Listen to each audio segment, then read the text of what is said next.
আসসালামু আলাইকুম। কেমন আছেন সবাই? এই যে দেখেন আজকে ময়মনসিংহের রাঁধুনির হাজব্যান্ড সালাদ বানাবে, বুঝছেন? এর পিছনে কারণ আছে। কারণ হচ্ছে আজকে কিছু রান্না করি নাই, ঠান্ডা বাতাসে রান্না করি নাই, কারণ প্রচন্ড মাথা ব্যথা, ঠান্ডা। কিন্তু এই মানুষটা দোকানে রাত 12টা পর্যন্ত খেলে আসছে, কাম খেলে। আচ্ছা, খেলুক, এটা সমস্যা নাই, কিন্তু ঘরে এসে একবার জিজ্ঞেস করতো যে কি হয়েছে, রান্না করো না কেন। কিন্তু সে ঘরেও আসে নাই, কারণ তার শাস্তি আছে, ঠান্ডা ভাত খাওয়াবো। দেখেন হাসি কিভাবে, দেখেন। কেন বলছি যে নিজে ভর্তা বানায় খাও।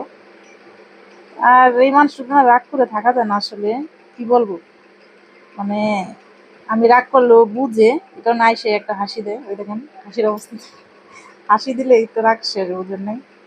আচ্ছা, যাই হোক, এই মানুষটার জন্য সবাই দোয়া করবেন, আমার জন্য দোয়া করবেন। আজকে এতটুকুই, আল্লাহ হাফেজ।